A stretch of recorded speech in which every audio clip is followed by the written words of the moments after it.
Queridos hermanos, nos encontramos nuevamente en este domingo para continuar nuestro estudio bíblico, ahora en la Epístola de Santiago, siendo hoy 25 de julio de 2021, en la segunda entrega de esta nueva serie. Lo invito a que tome un momento para darle gracias a Dios, porque a pesar de todo lo que ocurre a nuestro alrededor, Él siempre tiene el cuidado de nosotros. Pídale que prepare su corazón para captar ese mensaje personalizado que el Señor tiene para usted y que pueda aplicarlo en cada momento de su vida para la gloria de nuestro Señor. Vamos entonces a poner en contexto nuestra lección del día de hoy. Hemos hecho ya una introducción a la epístola de Santiago, en la cual nos hemos encontrado algunas particularidades acerca de este libro que nos va a traer a la reflexión acerca de cuáles son las condiciones en las cuales esta carta fue escrita. En primer lugar, vamos a decir que el autor era un hombre muy culto, muy estudiado, y que figuraba por ser un líder de la iglesia de Jerusalén. Pero además tenía la particularidad de ser el hermano biológico de nuestro Señor Jesús, lo cual le hacía, por supuesto, prominente en la sociedad judía. La carta habría sido escrita en un contexto político muy complicado, con una enorme persecución para la iglesia y que de hecho llegó incluso al asesinato del propio Santiago. Y decíamos que el propósito de la carta es el de compartir una doctrina aplicada. Santiago estaba sentando las bases doctrinales para la iglesia primitiva, pero es que no solo quería darles una doctrina que se quedase a nivel teórico, porque como vamos a ver en reiteradas ocasiones, hace aplicaciones directas a la vida diaria del cristiano. Y en esa óptica es necesario que cada uno de nosotros vayamos tomando lo que nos toca para nuestras propias vidas. Vamos entonces al primer capítulo y ahora sí, vamos a desarrollar varios versículos de la epístola de Santiago. Vamos entonces a Santiago 1:1, que fue el único versículo que en la lección anterior logramos leer. Santiago, siervo de Dios y del Señor Jesucristo, a las 12 tribus que están en la dispersión, salud. Ya decíamos que Santiago no hace referencia alguna acerca de su genealogía, como era normal en la época judía, precisamente porque era una persona de conocimiento público, era una persona a la que todo el mundo sabía a qué se dedicaba. Pero es que además se dirige a las 12 tribus que están en la dispersión. Pero ya explicábamos la semana pasada que no se está refiriendo a la diáspora judía de siglos anteriores. Más bien se está refiriendo a esa dispersión producto de la persecución de la iglesia ahora cristiana por parte del Imperio Romano. En ese sentido, entonces, vamos a leer esta carta sabiendo que no está dirigida únicamente a los judíos, sino a cada cristiano, incluso los cristianos modernos. Santiago 1:2 va a continuar ahora desarrollando cuál es la idea que Santiago quería transmitir. Pero si ustedes esperaban una idea con una doctrina muy plácida, una doctrina muy cómoda, pues hemos de descubrir que no es de esa manera. Hermanos míos, dice, tened por sumo gozo cuando os halléis en diversas pruebas. Y es que esta es una salutación muy poco clásica para una carta. De hecho, si lo pensamos, parece que es incluso hasta contradictoria. ¿Cómo es eso que tenemos que tener sumo gozo en las pruebas? Hay que recordar que la iglesia a la cual estaba dirigiendo la carta se encontraba en plena persecución, se encontraba en una situación realmente deplorable. Por lo tanto, Santiago está tratando de darles ánimo, está tratando de recordarles que el Señor Jesús está con ellos y que hay una misión que cumplir. Y es en ese sentido que hay que tener sumo gozo, porque esas pruebas van a fortalecer el carácter del cristiano y le van a mantener permanentemente recordando que está dependiendo del Señor. Ahora, hay que hacer una importante distinción entre el concepto de prueba y el concepto de tentación. ¿Por qué motivo? Porque muchas veces cuando se habla de estos dos conceptos, muchos cristianos, especialmente aquellos neófitos, tienden a confundir estos dos términos. Las pruebas vienen del Señor y ya Santiago nos dará una explicación amplia acerca de por qué son permitidas por Dios.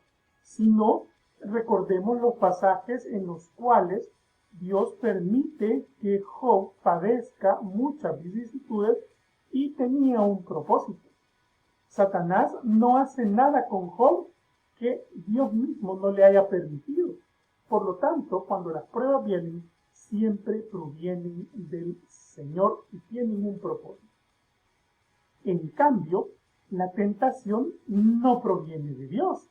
La tentación proviene de esa naturaleza pecaminosa atizada por Satanás y nos trae consecuencias siempre negativas en cuanto caigamos en la tentación.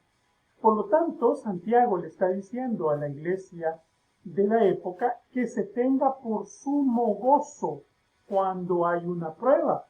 Y es que eso tiene mucha lógica. Tiene lógica porque usted debe estar gozoso de lo que proviene de Dios. Y si la prueba, por consecuencia, proviene del Señor, va a traer una consecuencia buena, una consecuencia agradable y una consecuencia perfecta, siendo que viene del Señor. Cada vez entonces, hermano, que usted se encuentre en una prueba, que usted sienta probada su fe, que usted sienta retada su fe, recuerde que tiene que encararlo con sumo gozo, porque no será casualidad que Santiago inicie su carta recomendándonos esto. Claro, Santiago está escribiéndole a una iglesia que está en crisis, que está siendo perseguida. Pero si lo pensamos bien, no es muy distinto a nuestra realidad. Las pruebas vienen con mucha frecuencia en nuestras vidas y hay que encararlas siempre con gozo. Ahora, es muy lógico hacernos la pregunta, ¿y por qué permite Dios las pruebas? ¿Por qué? Bueno, voy a retornar a la serie anterior, vamos a irnos a un versículo de Eclesiastés que ya estudiamos y que ya explicamos. Vamos a Eclesiastés 7:10 para recordar que esta pregunta no es la pregunta correcta. Nunca digas, decía Salomón, cuál es la causa de que los tiempos pasados fueron mejores que estos, porque nunca de esto preguntarás con sabiduría. Recordemos, nunca vamos a preguntar el porqué de las cosas que Dios hace, porque eso no es una pregunta sabia, esa es una pregunta insensata, el porqué. Más bien lo que debería importarnos es el para qué. ¿Para qué permite Dios la prueba? ¿Cuál es el propósito de la prueba? ¿Qué quiere Dios darme a través de la prueba? Y aquí sí que nos estamos haciendo una pregunta suficientemente sensata, una pregunta que podemos poner delante del Señor no solo para entender el para qué, sino para recibir la bendición de Dios a través de la prueba. ¿Y cuál es el propósito de la misma entonces? Santiago 1:3 nos lo revela, sabiendo que la prueba de vuestra fe produce paciencia.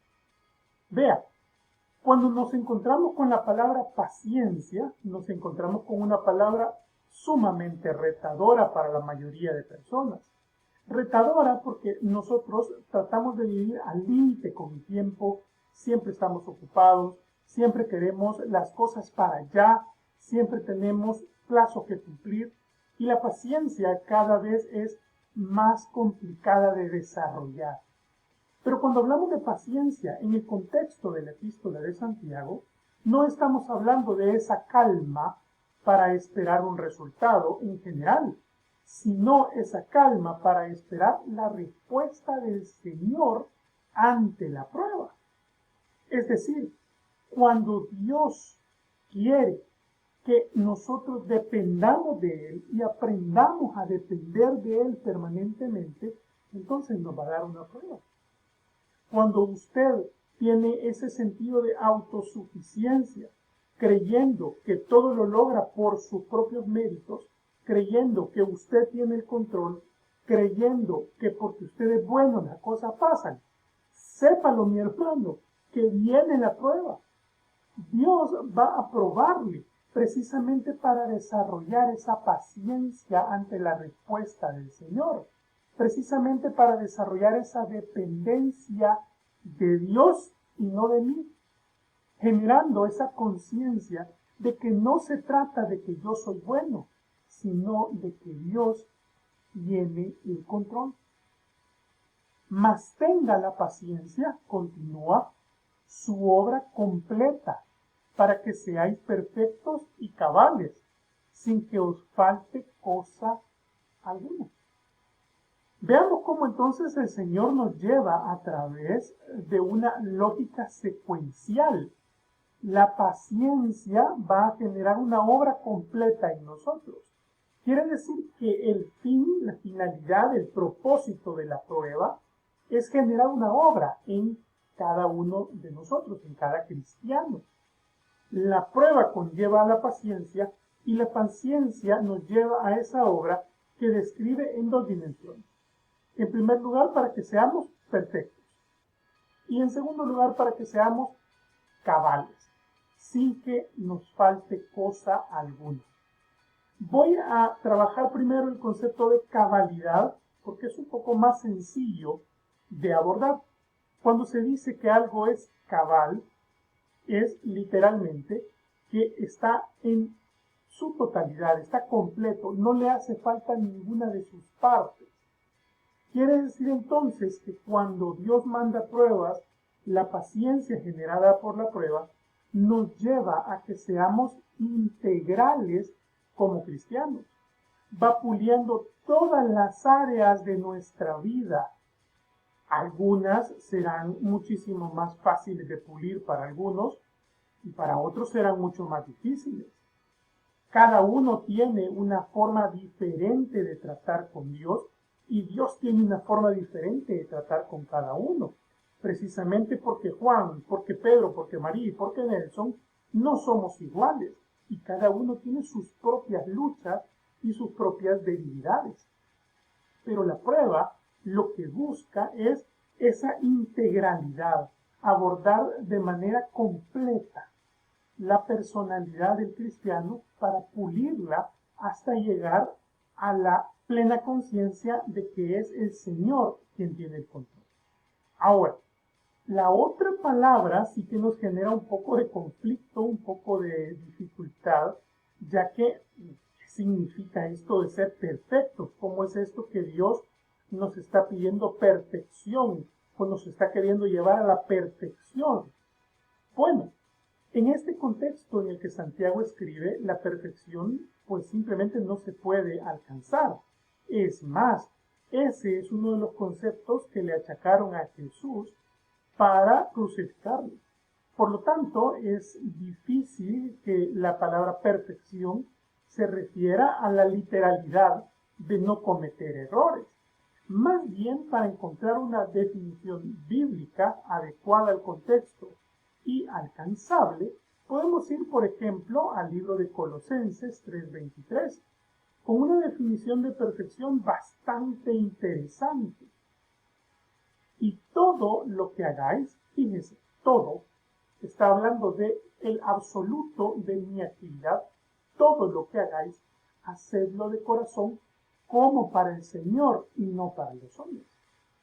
Si usted pone todo su empeño en todo lo que hace para agradar a Dios y no a los hombres, entonces usted estará alcanzando ese estándar de perfección. No porque no cometa errores, no porque no tenga pecado, no porque se despoje de la naturaleza pecaminosa, no, en absoluto. Usted continuará errando, continuará siendo un pecador, pero la enorme diferencia es que estará actuando de corazón para el Señor. Y se lo repito, de corazón, porque este no es un fingimiento, no es un montaje, no es una actuación de diente al labio donde voy a querer agradar a Dios fingiendo que hago lo que Dios quiere cuando en realidad estoy manteniendo mi estatus con el resto de personas. No, no.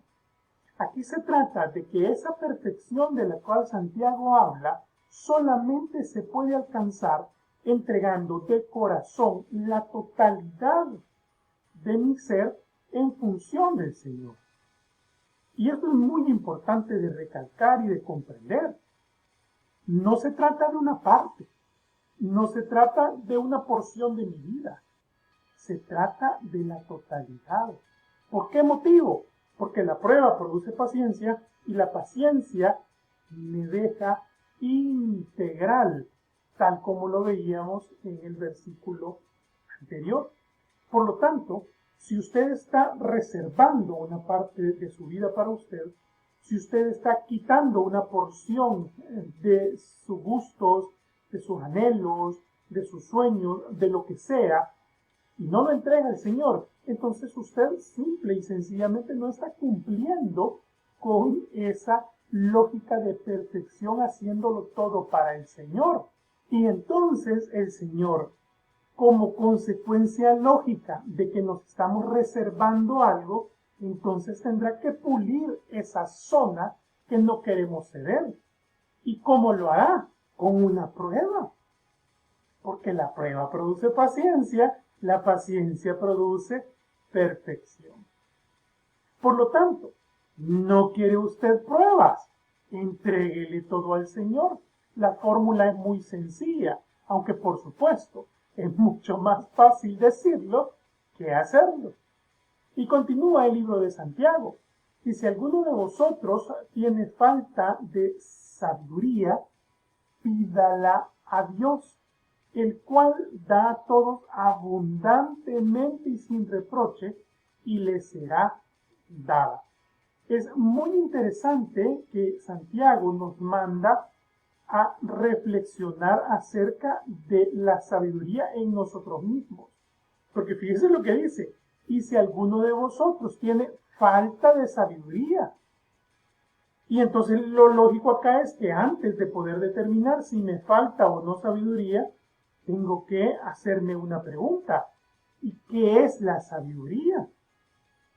Pues bueno, lo hemos estudiado muchas veces, muy particularmente el libro de Eclesiastés nos abrió la puerta a hacer un estudio profundo acerca de la sabiduría misma y concluíamos, recuerdo, que la sabiduría no es igual a la inteligencia, no es igual al conocimiento, sino que es esa capacidad para discernir entre lo que es la voluntad de Dios para mi vida y lo que no. Discernir entre lo que le agrada a Dios y lo que no le agrada a Dios. Discernir entre lo que quiero yo y lo que quiere el Señor. Y no solo el discernimiento, sino también la capacidad para sobreponer lo que Dios quiere por sobre lo que yo quiero. Borrar ese yo y poner al Señor.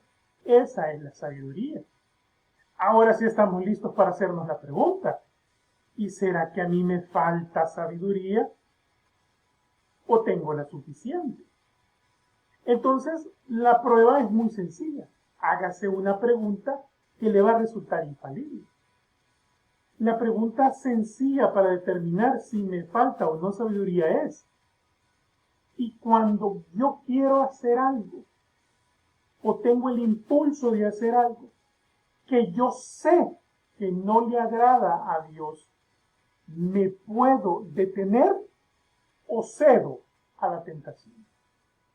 Si la respuesta es sí, si yo sé que Dios no quiere que lo haga, yo me detengo, entonces usted está completo de sabiduría. En cambio, si la respuesta que ha obtenido es a veces sí, a veces no, o yo suelo ceder con facilidad a la tentación, entonces estamos en la categoría de Santiago 1.5. Nos hace falta sabiduría. Pero lo bueno de esto es que basta con pedirla. Basta con pedirla. Pídasela al Señor y Santiago le dice, Dios se la va a dar abundantemente y sin reproche. ¿Y por qué Santiago deja ese sin reproche ahí? Porque obviamente si usted está pidiendo sabiduría es porque está confesándole al Señor que no tiene esa capacidad para priorizar su voluntad por sobre la de cada uno de nosotros. Usted le está confesando al Señor básicamente que no tiene capacidad para obedecerle. Pero Santiago le está diciendo, pídala, porque el Señor se la va a dar y no le va a reprochar esa confesión que está haciendo. Usted no espere del Señor una frase como la siguiente. O sea que ahora sí venís a pedir sabiduría después de todos los pecados que has andado haciendo. No, eso no va a pasar. Cuando usted le pida sabiduría a Dios, inmediatamente la va a recibir y con abundancia. Sin embargo, Santiago sí que deja ahí un detalle que es muy relevante a la hora de pedir sabiduría. Pero pida con fe, no dudando de nada, porque el que duda es semejante a la onda del mar, que es arrastrada por el viento y echada de una parte a otra. Entonces quiere decir que no solo se trata de pedir por pedir, se trata de pedir con fe. ¿Y qué es la fe? Bueno, hemos estudiado en otras ocasiones cuál es la definición de fe, pero aquí Santiago va a puntualizar una definición muy en particular. No dudando de nada. Es que si usted va con la actitud de, bueno, yo soy un pecador, le voy a pedir a Dios sabiduría, porque Santiago dice que lo pida, pero yo ya sé que no me la va a dar, yo ya sé que yo soy un pecador empedernido, yo no tengo corrección. Y si usted va con la actitud de, yo tengo buenas ganas hoy de servir al Señor, pero por la tarde quizás ya no, o si usted es del clásico cristiano que parece una montaña rusa en su vida espiritual, donde hoy estoy bien, estoy motivado, estoy con ganas de seguir al Señor, pero después me pasa algo, viene la prueba, me entristezco, el Señor ya no me escucha, el Señor me abandonó, y entonces empieza usted en un carrusel, en una montaña rusa espiritual, muy difícilmente vaya a recibir la sabiduría que está solicitando, porque lo está haciendo con dudas. Parece usted semejante a la onda del mar, lo describe Santiago, arrastrada por el viento, yendo de un lado a otro, errante. Y es muy curioso que Santiago utilice esta figura porque nos hace recordar aquel episodio descrito en Mateo 14, 29 a 31, donde el apóstol Pedro pues camina sobre el agua, pero luego entra en dudas y le pasan cosas que no queremos que nos sucedan. Y él dijo, ven, Jesús. Y descendiendo Pedro de la barca, andaba sobre las aguas para ir a Jesús. Pero al ver el fuerte viento, tuvo miedo. Y comenzando a hundirse, dio voces diciendo, Señor, sálvame. Al momento Jesús extendió la mano, asió de él y le dijo, hombre de poca fe, ¿por qué dudaste? Quiere decir entonces que si nosotros nos quitamos la duda, nos quitamos el titubeo, nos quitamos el miedo de hacer las cosas en pro de la misión que el Señor nos ha dado, podemos hacer cualquier proeza, podemos hacer cualquier cosa en realidad que nos propongamos. El enorme problema es que ya cuando estamos jineteando el caballo, ya cuando estamos en el momento de la verdad, se nos olvida que es el Señor el que nos está dando la fuerza, se nos olvida que es el Señor el que nos está dando la habilidad y empezamos a confiar en nosotros. Empezamos a confiar nuevamente en nuestras habilidades. Pedro sabía perfectamente que él no puede caminar sobre las aguas. Lo sabía, pero lo estaba haciendo porque tenía su vista puesta en Jesús. Pero cuando dice que vio alrededor, quitó la vista de Jesús y la puso en el entorno, la puso en la situación, la puso en las circunstancias, la puso en sus propias capacidades, tuvo miedo. Y ahí es donde se le cayó la fe. Justamente para pedir sabiduría tenemos que mantener puesta la vista en el Señor. Porque mientras tengamos la vista puesta en Jesús y en su palabra y en sus mandamientos y en su voluntad, entonces vamos a poder adquirir la sabiduría que Santiago nos está recomendando.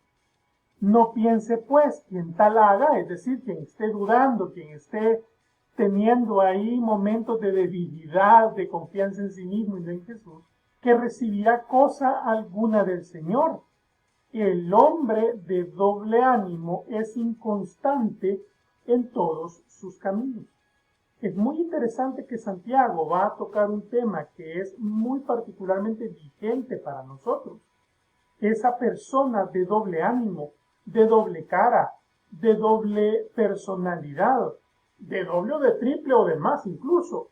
Esa persona que no se define, pues precisamente lo describe Santiago como alguien inconstante en todos sus caminos, igual que las ondas del mar. Por lo tanto, una persona que sea de doble ánimo, sencillamente no va a obtener la sabiduría que Santiago nos quiere sugerir que solicitemos al Señor. Pero este doble ánimo podría venir definido en dos grandes ámbitos. En primer lugar, vamos a hablar del ámbito espiritual. Y para eso me gustaría que vayamos al libro de Apocalipsis. No se me asuste, por favor. Apocalipsis a veces es intimidante para muchos, pero es un libro de la Biblia, es palabra del Señor. Apocalipsis 6:24 dice: pero cuanto eres tibio y no frío ni caliente, te vomitaré de mi boca. Un cristiano que no se define, un cristiano que no toma las riendas y se encamina hacia el Señor con acciones concretas, cristiano que le da dolor de estómago a Dios. Cuando hablamos de no ser frío ni caliente, estamos hablando de un cristiano veleta, un cristiano que va con el viento, un cristiano que se mueve con las olas, que hoy sí y mañana no, o que hoy por la mañana anda, pero feliz, está alabando al Señor, está conectado con Dios, y por la tarde pues ya buscó otra actividad que hacer. Es que recuerdan, la prueba lleva a la paciencia y la paciencia va a pulir la totalidad del cristiano. El todo, no por partes, no por ratos, no por momentos. Y un cristiano que no es ni frío ni caliente, le da dolor de estómago al Señor. Pero es que además también nos lo encontraremos en la parte material. Mateo 6:24. Ninguno puede servir a dos señores, porque o aborrecerá al uno y amará al otro, o estimará al uno y menospreciará al otro. Y muy particularmente Mateo va a poner ahí énfasis en un tema que es siempre problemático para el cristiano, un tema que es siempre ríspido de abordar. No podéis servir a Dios y a la riqueza. Y no está hablando de que no se pueden tener riquezas, no nos confundamos. Está hablando de que el servicio es a Dios. Las riquezas son un complemento que Dios dará cuando el mejor le parezca. El problema del cristiano es que quiera buscar las riquezas y también quiera buscar a Dios, porque eso no es posible.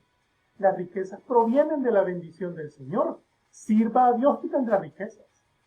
Busque las riquezas y probablemente se encuentre con el siguiente escenario que plantea el libro de Santiago. El hermano que es de humilde condición, gloríese en su exaltación, es decir, aquel que se encuentra dependiendo de Dios en humildad, siéntase glorioso, siéntase honrado, siéntase feliz.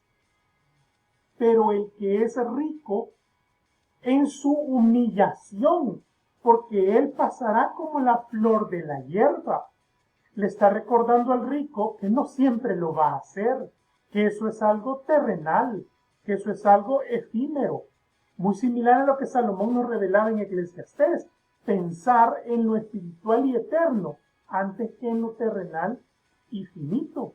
Y este hombre rico va a encontrarse con una realidad muy dura.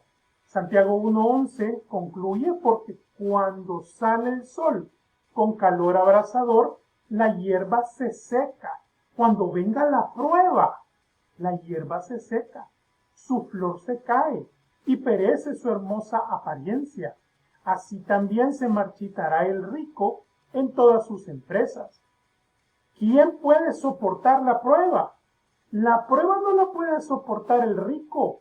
La prueba no la puede soportar el que tiene sus ojos puestos en lo terrenal. La prueba no es para el que está alejado de Dios. La prueba es para el que está tomado de Dios, para el que está aferrado a Dios. Cuando usted de repente ve a alguien que ha prosperado y usted dice: mejor este que es mundano, mejor este que es pecador, mejor este que no teme a Dios, tiene cosas que yo quisiera tener, y yo que sirvo cada domingo, y yo que no dejo de leer la Biblia, y yo que trato de seguir los mandamientos del Señor, pues nunca prospero. ¿Por qué, Señor? Pues muy sencillo, porque ese al cual usted está envidiando no está tomado de Dios, por lo tanto la prueba no está diseñada para él. Y cuando venga la prueba para él, tenga la absoluta certeza de que no la va a resistir, se va a marchitar, porque no tiene un asidero sólido que le haga soportar la prueba. En cambio, usted sí que lo tiene, usted está tomado de Dios. Por lo tanto, la prueba simplemente le va a producir paciencia y le va a perfeccionar. Gócese entonces en la prueba. Que Dios nos bendiga, mis hermanos, que nos ayude a comprender estos mensajes que son a veces un poco complejos, un poco incómodos, pero sobre todo que nos dé apertura en nuestro corazón para agarrar ese mensaje y convertirlo en obras. Bendiciones, mis hermanos.